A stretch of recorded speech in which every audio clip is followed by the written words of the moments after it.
Today, I have a special guest on the show, Bryan Friedman from Talon Sports Cards. You probably follow Talon Sports Cards on Instagram as they're one of the biggest accounts in the sports card hobby. But Bryan's story goes well beyond sports cards. He started a different business 20 years ago with very little money, but grew it into a huge success. We're going to hear his story now, as well as how he has grown his sports card Instagram account so quickly. I'm feeling good. Getting better. Feeling good. I can't let it go. I'm feeling good. 'Cause I never say never. Hello, and here we go. Welcome to another episode of the Geoff Wilson Show. As an entrepreneur, I love growth. I get excited when I see numbers going up, whether it's views on our YouTube videos, followers on our Instagram, or most importantly, money coming into our bank accounts. I'm motivated by numbers getting bigger. But if you're just starting out as a content creator or entrepreneur, looking up at the mountain you have to climb may seem intimidating. You may be wondering, how can you get your big break? Steve Jobs once said, you cannot connect the dots looking forward. You can only connect them looking backward. So you have to trust that the dots will somehow connect in your future. Being in the right place at the right time is everything. One connection can change your future forever. But you never know if you're in the right place at the right time. So you have to put yourself in as many places as often as possible to give yourself a chance for a lucky break to happen. Create your own luck through relentless hustle and networking. The dots will eventually connect for you, even though you'll never know it until after it all comes together. Bryan, welcome to the show. Geoff, thanks for having me. Yeah, I'm excited for the audience to hear your story. You've taken the sports card world by storm on Instagram. You've built up more than 85,000, followers on Instagram. But this is not your first rodeo in building a content brand. You actually started several years ago by building an incredible social media presence for some products that you created for a totally different industry, and that turned into a massive business for you. Take us through that. Oh, geez. So in my other life, sports cards, as of right now, it's more of a passion project. I just do it for fun. All the videos that we post right now, we don't get paid for them. It's no sponsors or not many sponsors. And it's just because, we have a love for the hobby and just post things that I love. But my other life, is in fishing tackle. And I started the company, when was that? Geez, it was so long ago. First year of college, and probably 20 something years ago. Okay. And I had loved fishing at the time, and I still do. So we created our own fishing products, and one thing kind of led to another. Jumped on social media before really social media was even a thing. And social media back then was forums. It was internet forums and community forums and AOL chats and things like that. So we did utilize that before most other people did, and grew our product line from, I think we started out with about 5 SKUs, and we're currently probably about 90 something SKUs, and sold across most of the chains, the retail chains such as Big Five and Bass Pro and other retail chains across the US. So fishing tackle. So were you like a big fisherman in high school and college? Is that how, and you had like a product idea, or how did you get into how did you create your first product? Where did that come from?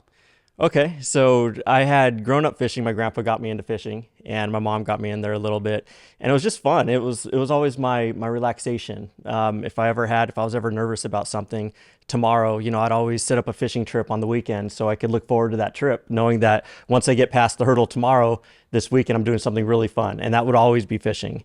And my mom used to drop me off at the lake all the time. I used to just walk around and be social and just learn how to catch fish and all of that.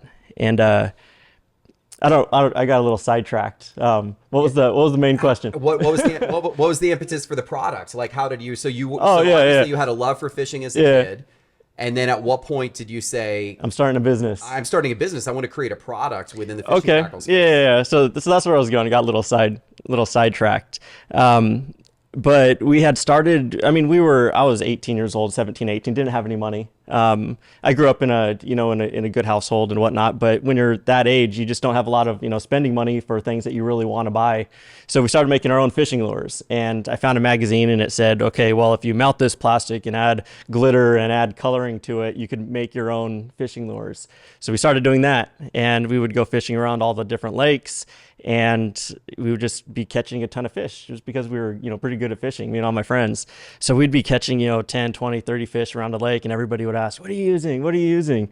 And I was like, I don't, just things that I make. I don't have a name for it. It's not a business. And then, that weekend after, or after several weekends of this happening and people asking to buy, and I'm like, why don't I just sell these things and, kind of pay for my fishing as a kid? So we came up with a name, Lip Rippers. It was actually my friend's fishing handle at the time, my best friend. And I was like, man, can I take your name, Lip Ripper, and turn it into a product brand? And he's like, yeah, do it. So that's kind of where we started out. And then one thing led to another, and just, networked and met the right connections. And overnight, I had met, and this is the power of networking. I'm sure you're very well aware of this, but I had made one connection. And that connection got me from just being a kid selling out of the back of my truck to having meetings with the biggest retail chains across the U.S., like Walmart's and whatnot. And the guy's name was Denny Vopat, and he's since passed. One of the greatest guys. I've never learned so much from one person. And he's like, Bryan, how big do you want to make this? And I was like, Denny, I was, an aggressive kid. I was like, Denny, I want to make this as big as I can. He's like, okay, well, this week we're gonna fly out here, we're gonna fly out here, we're gonna fly out here, all the different buyers of different retail chains. And he was connected to all of that, all the distributors and everything. So we flew out to everywhere, along with one of my coworkers. His name is Craig Elliott, another one of my mentors, and visited all the buyers. And next thing you know, I think we just jumped into 1,500 retail locations right off the bat. And it was one of those things, I wasn't prepared for it. I mean, it's one thing to be ambitious about something, but for to be ambitious and for that thing that you're ambitious about to actually happen, it's a completely different ball game. We went from, I just, at first, we sold to 10 stores or whatever it was. And, we're doing pretty decent. And then next thing you know, a couple months later, you're in all these locations. Where do you get the money for that? Where do you get the money to fill all this product that all these guys need? And there's just so many things that you don't think about when you first start a business. And I didn't know how to invoice. I didn't know how to do any of that stuff. And it's a little different now, because now you could kind of just go on Google and, figure out how to invoice and do all this, all these things. But at the time it was a little different. So I had to read every book that I possibly could just to figure all this stuff out. There's a good entrepreneurial lesson in there for sure. I mean, there's several good entrepreneurial lessons in there, but one thing that really strikes me is you met one person through networking, and that one person turned out to provide you with what became a really, really big break for you. Yeah.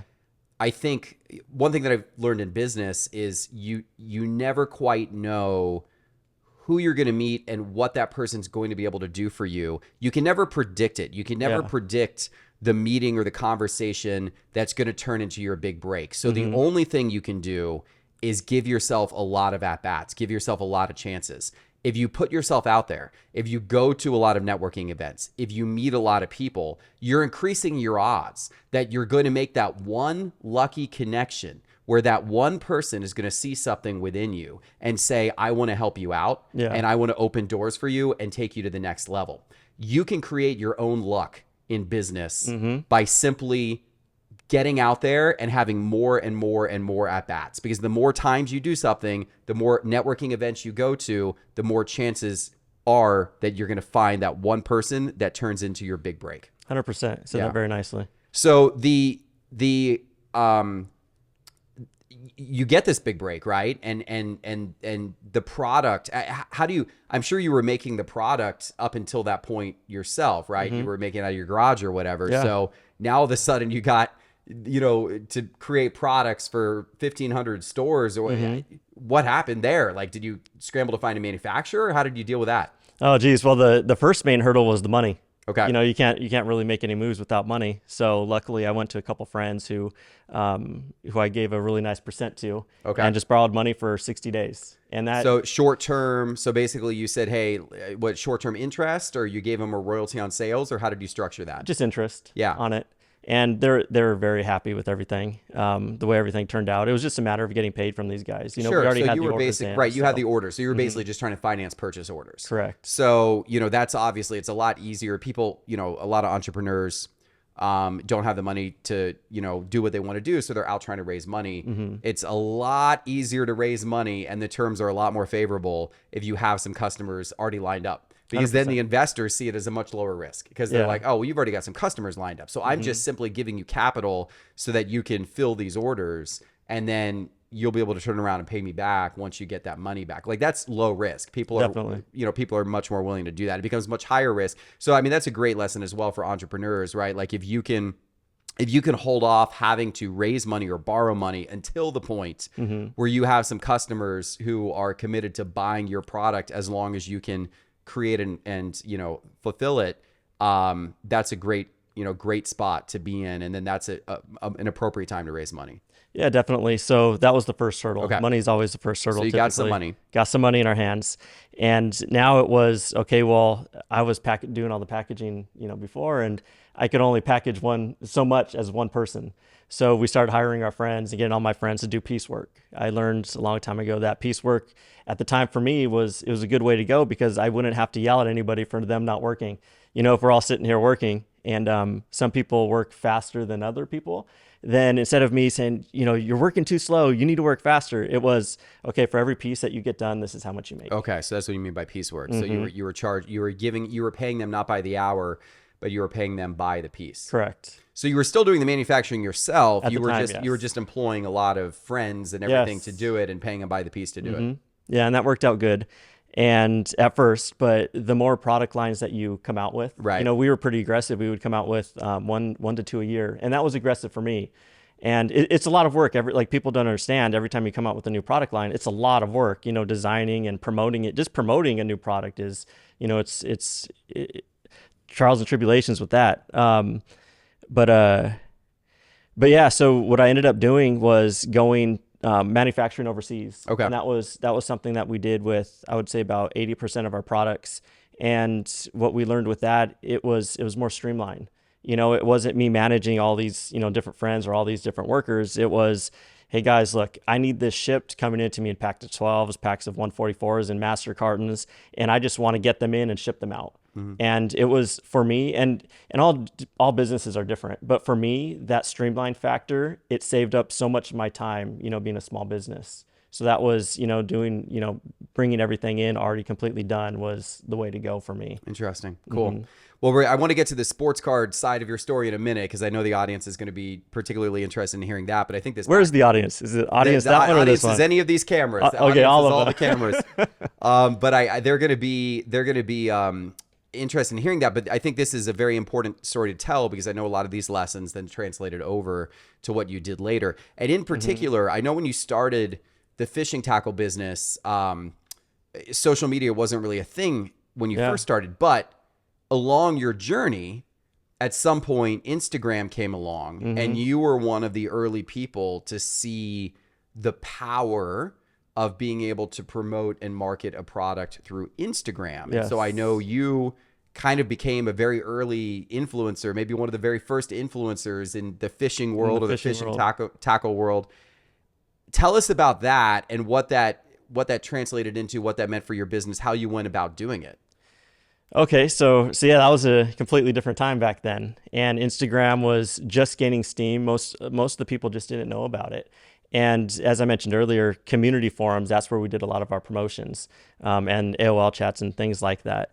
And when Instagram come on board, I was like, wow, this is different. And, you know, being a small company, you try to find out different, I guess, guerrilla warfare tactics in marketing, and ways to get a lot achieved, get a lot of activity, and hit algorithms without having to spend marketing dollars. So Instagram to me or social media, even though it was just starting, it was powerful because I could get my product in front of all these eyeballs without paying any money. And that was big to me. You know, like, I'm facing these major companies who have millions of dollars to spend on marketing. I don't have that. You know, I barely have thousands of dollars to spend. That was a lot of money for me. So that was my way of kind of combating these big guys. And it's kind of funny, you know, looking back at it, because when we were doing this Instagram push, fast forward till now, everybody that was involved in that Instagram push about 10 years ago in the fishing tackle world, they're all the biggest YouTube stars and influencers there are. We all kind of grew together. But yeah, it was just a different time. We would all promote together, and we would grow 500, 400, 500, 600 followers every single day. But we would go to, and I saw the value of that, but I would go to all the different buyers and I would say, and these are like big chain buyers. And I remember like Bass Pro, to be specific. I go in there and I'm talking to the buyer, which was, to me, it was a cool thing, because I, looked up to Bass Pro my whole lives and went shopping there. And I would go in there and I would say, here's our social media following. This is what we're doing. We have all this activity. We get this many likes. We're growing this fast. And the guy just looks at me. He's like, what is Instagram? And I'm sitting there like, oh no, this isn't good. And no other companies were talking about it back then, but it was something that we recognized early, and we were able to grow that. We grew that super fast. We grew Bass Dynasty from a small community page. This is one of my brands. I have two brands, Lip Rippers and Bass Dynasty, for bass fishing. But we were able to grow my Bass Dynasty brand, which is about 6 or 7 years old, from 0 followers all the way up to 220,000 followers, just based on the power of Instagram, and that Instagram wanted everybody to grow before they really became corporate and everything. Because now things are different. Yeah. Starting a new brand now is very, very, very difficult. Instagram and Facebook want you to place ads and whatnot, but back then it was a different story. Yeah. Well, and there's an important lesson there as well, which is, try to figure out what's next and try to hop on the next trends. People who hopped on TikTok a couple of years ago, that was also very similar to your early days of Instagram story. Yeah. The early days of TikTok were a few years ago, and that it was possible to just go from 0 to, having hundreds of thousands of followers on TikTok. If you could figure out how to make good content, you were able to do that relatively quickly. Now TikTok's a little more crowded. There's still the possibility of doing it on TikTok. It can still happen, because it is a very viral platform, but there's a lot more people trying. It's easier at the beginning when there's less competition, and also the platform is more encouraging of people being able to build quick followings, and they're not as advertising oriented, right? And then over time, the platforms become more advertising oriented. So I guess one of the questions there is, what's the next platform? What's the next thing? And I'm not necessarily saying I have the answer, I don't either today. You may not either, but like, I think that's something for people to think about, like what's going to become hot in the future, and how can you get in there early, because there could be a lot of white space there for you to be able to, build and grow a brand that then will be very strong when more and more eyeballs start going on that platform. Yeah. So the people that do very well on social media are people that are able to recognize trends and stay in the loop constantly, daily, weekly, and have other friends that are also in the social media content space too, because they're able to recognize things. And what I'm getting at is right now, and I mentioned this to you yesterday, is Facebook. There is a lot of opportunity on Facebook right now. And I don't do Facebook. I'm not very good at it. I've just never been a fan of Facebook. But the ones that are creating reels and, actually putting in work on there, they're doing very, very, very good. So it's always just a matter of keeping, because if someone said that, Facebook was going to be hot a month ago, 2 months ago, I would have been like, you're lying. Yeah. I've seen them go straight down the hill for the past 10 years or whatever it's been. But now my friend was showing me, the activity that they're getting. And if you have the time to do it, jump into Facebook first. I follow Gary Vaynerchuk, Gary V. A lot of people know him in the sports card hobby. And he's got excellent social media marketing advice. So that's, he knows a lot about that. And he's been preaching actually Facebook the last 6 months. Okay. That's been a big part of his teachings, has been, hey guys, Facebook's going to heat up again. Facebook, much like what Instagram did over the last year, is becoming much more oriented towards short form video, reels. And so apparently there's, a lot of ability there to create, to have your reels on Facebook now, perhaps even go more viral and spread quicker than what you could do at this point on Instagram or some of the other platforms. Yeah. And it starts getting difficult because you start seeing all of these, good places to put your content. But unless you have a big team, Yeah. you have to start, being strategic with where you, Yep. unless you want to spend a lot of time Right. doing it. So like some issues that I get in with Talon, Talon is just me right now on the sports card side of things. So all of the editing, all the posting, I do all that stuff. And we focus on Instagram. Instagram is, just what I know. We want to jump in on everything else, but it takes so long to do that, to be able to hit the algorithm on posting on YouTube. I would love to do YouTube, but right now as a single guy, I can't, or a single guy in the company, there's no way I could do all this stuff and still run a different business because it's so time consuming. But the ideal world, if I had a team of people, we would be everywhere. We would be on not only Instagram, we do a little bit on TikTok and doing pretty well on there. But we would be, making a big push on YouTube. We'd do a big push on Facebook. But as a smaller company, and a lot of people that are probably watching, they're just a one-man show. So it's like just figure out what platform you're good at, what kind of content you like doing. Content it's different across all platforms. Instagram is 100% different than YouTube, But find the kind of content that you want. Like if it's short form, stay on Instagram. If it's long form content, go on YouTube.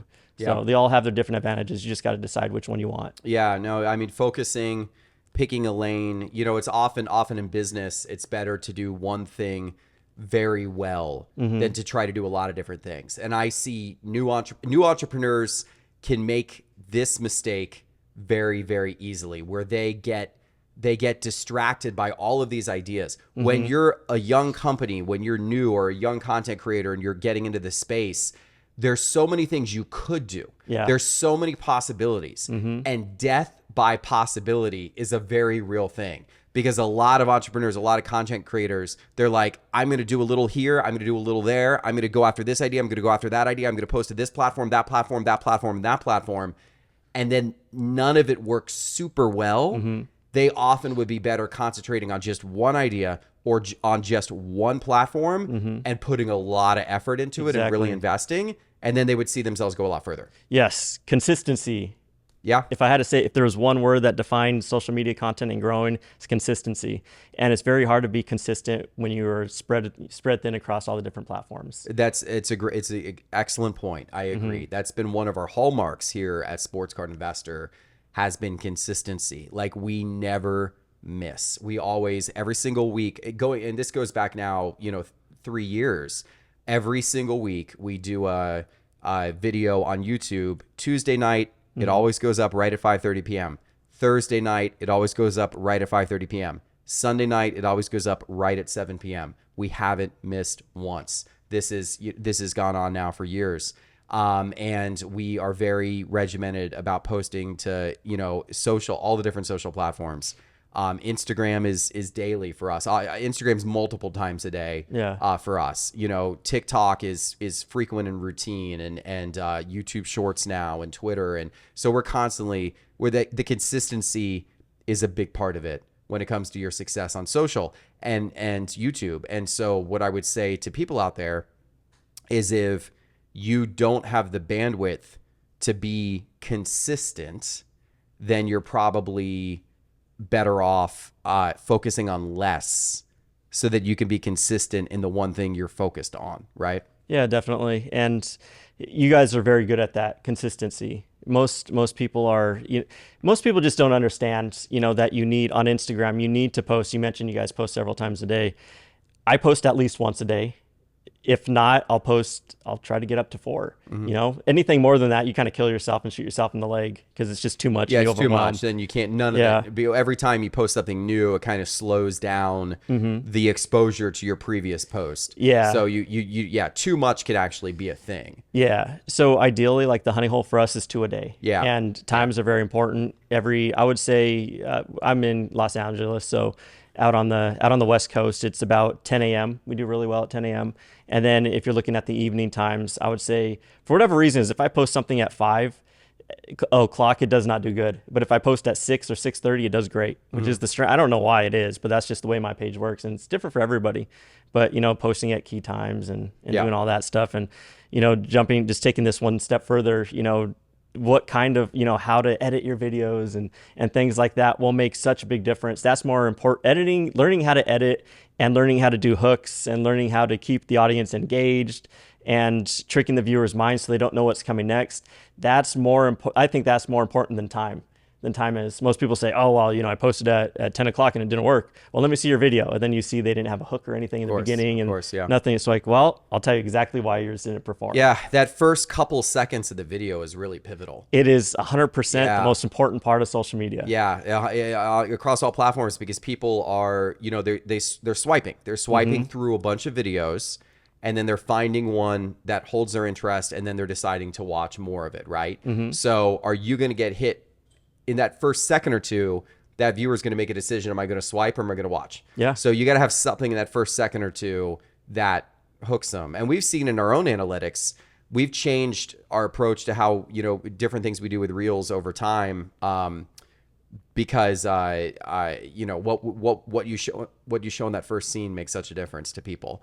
So we've adopted a lot. We watch, do we start with a card or do we start with a face? Do we start with a graphic or do we start with, somebody sitting there? And do you put words on the screen? Do you not put words on the screen? You experiment with all these things and then see how that translates into views. And it's really interesting. Yeah. And you mentioned, you have 1 to 2 seconds to grab them, because people's attention spans are very short on Instagram. They're just, as you said, they're just scrolling. Well, let's just say that your hook, it's called a hook. Your hook is great. And you just got them. You got them for those 2 seconds.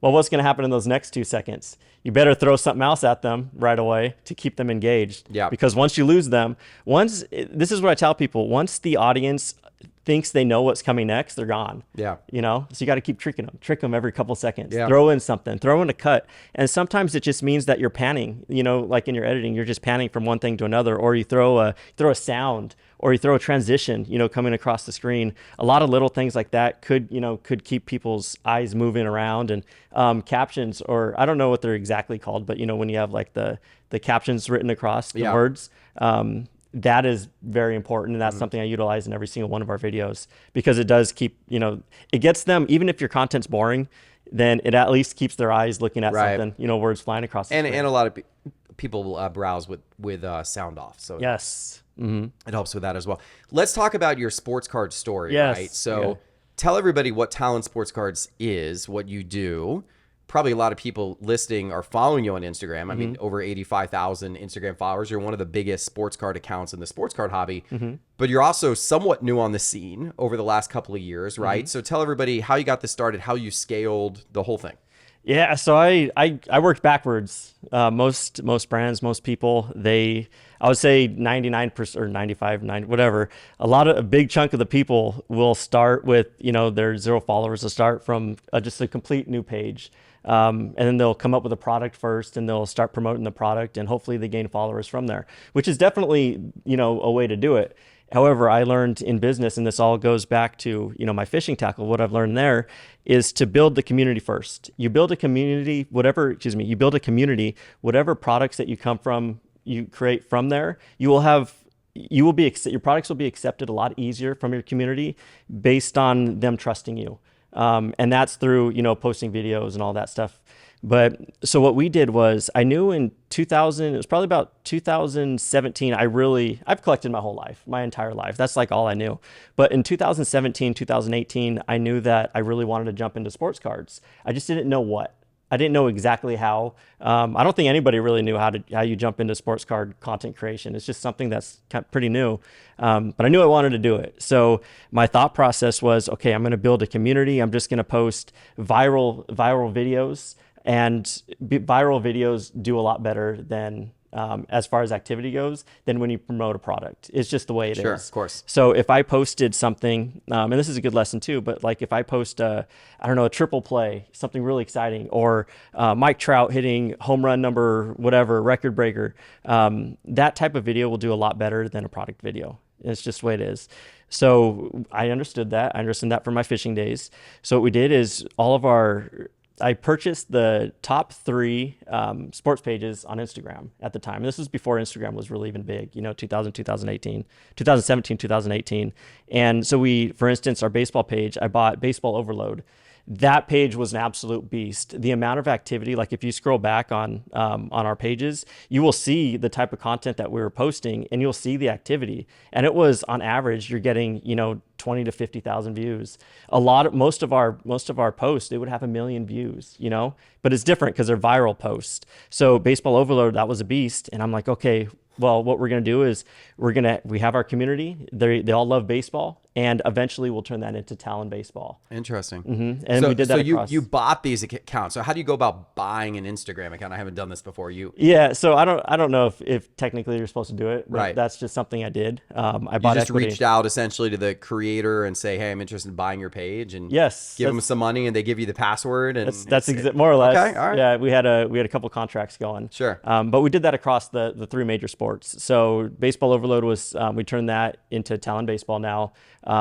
Talon Basketball was a page called Hang Times, which was a beast. It was literally the biggest basketball highlights page there was. And then our football, I forgot what our football page was. And we also did the same thing for Talon. Okay. Talon was difficult.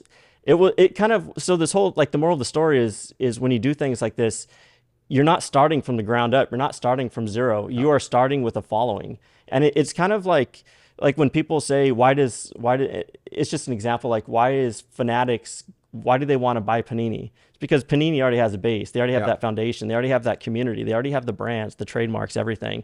So why would fanatics want to start products from scratch when you already have all that stuff? You already have that community built. It would help accelerate them. 100%. Yeah. So we hit the ground absolutely running. So you look for a way to accelerate yourself fast. Yeah. I do not want to sit there and have to grow an Instagram page from scratch. Don't want to do that. What I will do is I'll find the target niche, buy that target niche as we did, and then just hit the ground running. Yeah. And of course it takes money to do it. It does take money. It does take money. But it's worth it. Yeah. Or Interesting. It was worth it. Mm-hmm. Yeah. And there's a lot of, I guess that strategy probably would work for a lot of people today, because there are now a lot of Instagram accounts that have decent following, like let's say in the sports card hobby. So if somebody wanted to, and you probably have scenarios, I imagine, where someone was really into sports cards during the pandemic. They were posting to their Instagram all the time. They build up several thousand followers, or maybe, tens of thousands of followers. Now they're back to work with a demanding job. They're not really into sports cards as much as they used to be. They're not really posting as often anymore about sports cards. Maybe that you could probably find accounts like that out there. Maybe those are prime opportunities for the person to say, like, yeah, you know what, if you're going to take it over and post more often, I'm not really doing it much anymore. I'd be happy to take a little bit of money and hand it over. That's interesting strategy. Yeah. So like that 100% would work. And ideally, when we started Talon Sports Cards, as I mentioned, it was a basketball highlights page. Ideally, I would have bought some type of sports card community page. Yeah. There was none. Yeah. There really is none. There still is none. This hobby is so green as far as influencers and content creators goes. There's room for everybody to grow.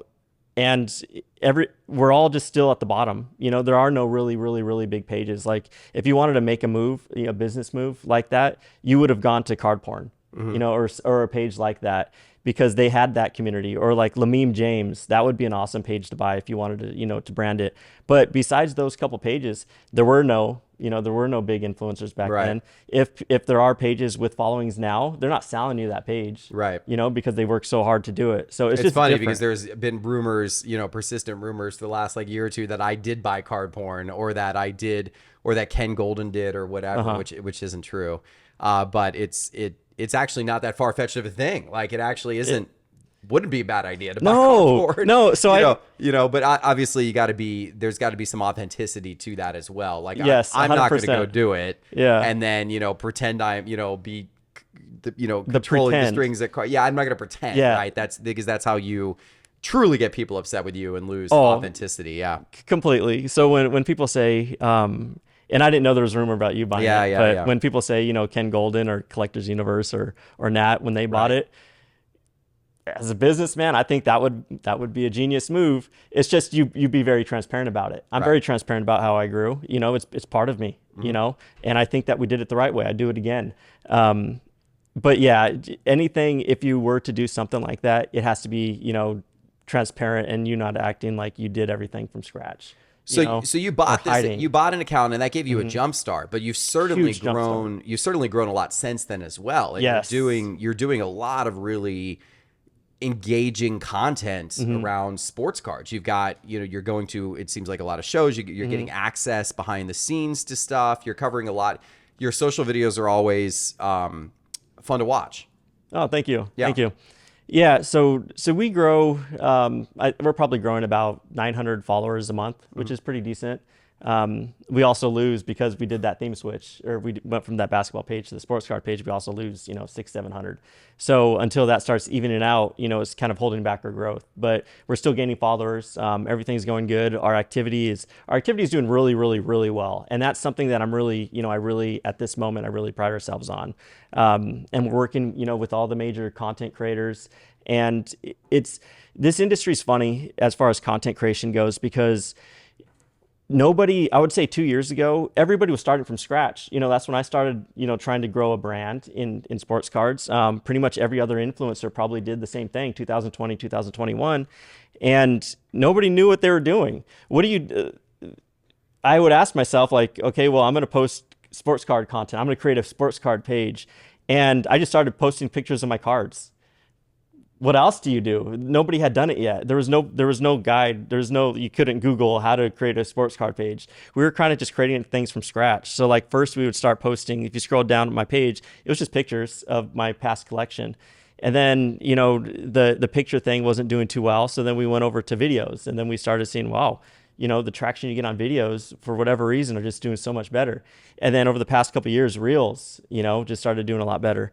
So you just start transitioning, you start figuring, I think the key thing here is like you start figuring out what's working and what's not working, and right now Reels are working. And I know that like while I'm here at your studio, I know that if I'm going to do a video with you, which we're going to do a ton of videos, and I'm really, really stoked to do all that stuff, but I already know my hook on every single video. It's going to be either a big card that we're showing off, or it's going to be your face, because I know those are the two draws, so it only takes a matter of time to figure out what works, but you got to be consistent, and you got to actually track all of your posts and see what does well and what doesn't do well. Yeah.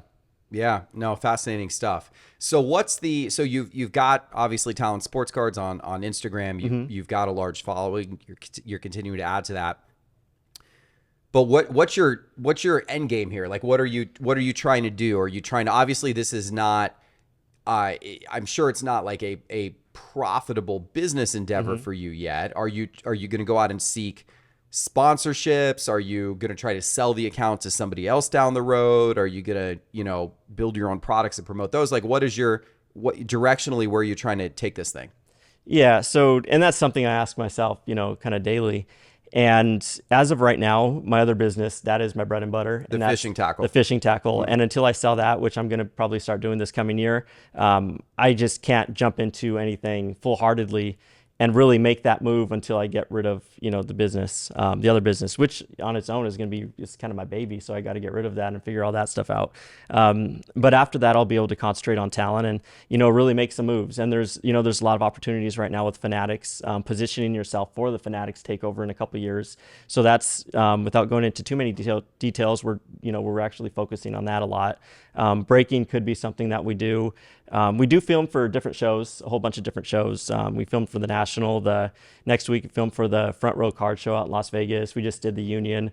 So the shows basically pay us to go out to the shows and film content for them, which is really fun. And, we have sponsors that sponsor those videos as well. So, we are making some money to do it, but that isn't a business. We're just making enough money to pay for our trips and, to do all that stuff.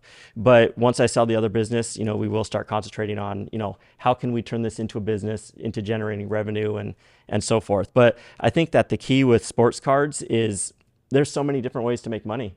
There's a million different ways, and whether it's breaking or creating repacks or software apps. There's just a million ways to do it, and it's just or even flip buying and selling cards, wax, holding wax, doing whatever. Yep. It's just figuring out which route works for you and which you're passionate about.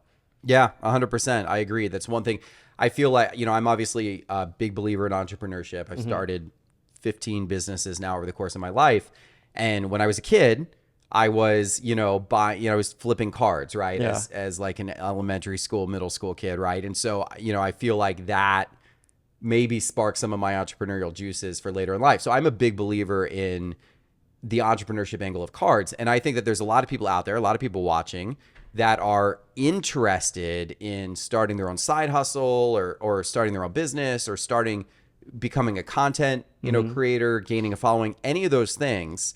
And I think the sports card hobby is a great playground, for that, because it provides so much opportunity. There's not much cost involved. I mean, if you wanted to be a breaker, you could literally start breaking tomorrow. You just need to go buy a box and try to get a good deal on it. Try to maybe go work something out with, your local card shop to say, hey, I'm going to start breaking. Can I buy products from you at a discount? Try to work out some type of deal. And then you can go live and on Instagram, or you can go into a Discord server. People do this in our Sports Card Investor Discord server all the time, and it's totally free. We don't charge anyone to do it. Come into our Sports Card Investor Discord server, and you have to get authorized by like our moderators, but you can break.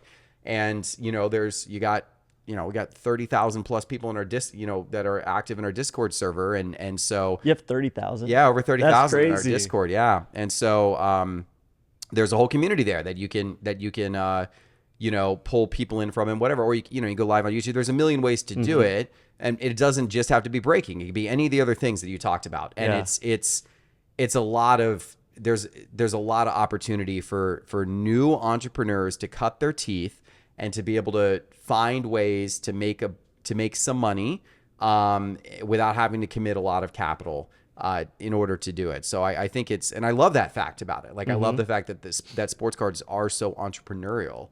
And I hope that the sports card hobby can actually kind of create the next, generation of great entrepreneurs. Yeah. And there are a ton of new entrepreneurs, all very, very young, and it's exciting to see. And what this industry needs is more content creators, more influencers. There is, as far as content creators go, there's not a lot. There's only a handful. I mean, what is there, 20, 30? Yeah. That's not a lot at all. And I would love to see the young generation, just come in and start creating their card pages and, grow the hobby that way. But as you mentioned, there's a million ways to make money in this industry. It's just figuring out which one, and also kind of avoiding the pitfalls, avoiding the traps as a content creator. So I kind of learned the hard way. I mean, I'm blessed and lucky enough that my other business is, it's doing well. So I could go to trade shows and, fly out here and, pay this $500 it costs to fly and the rooming and all this stuff. But trade shows are expensive. And I learned this probably the first year that, we really tried to push Talon, is I went to all the trade shows. I went to all the biggest ones.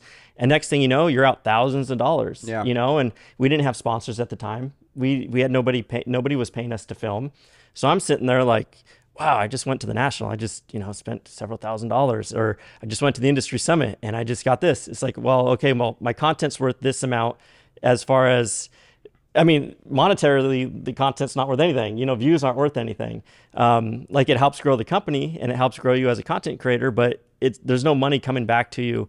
So I think just one tip that I would give to young content creators is you don't need to go to every trade show. You don't need to go to card shows to get content. Or big ones. You could just go to local shows, have your parents drop you off there or drive there, however old you are, and get your content there.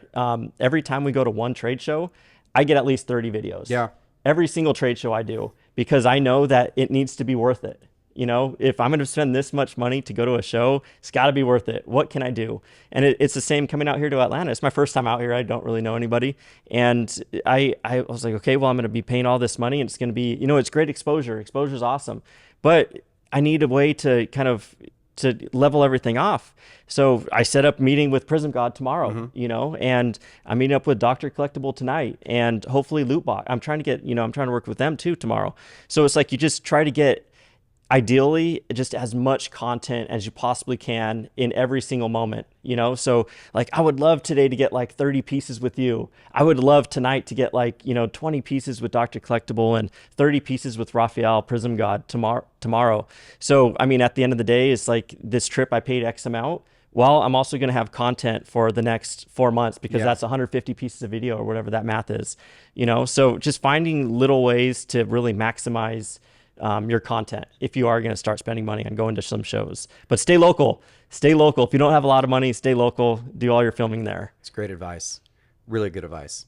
Bryan, this has been great. Thank you for coming on, and I really appreciate it. I think the audience has certainly learned a lot from it. Oh, great. Well, thanks for having me. Yeah, absolutely. And for everybody out there, Clips from this interview are always available on It's Geoff Wilson on social media, TikTok and Instagram.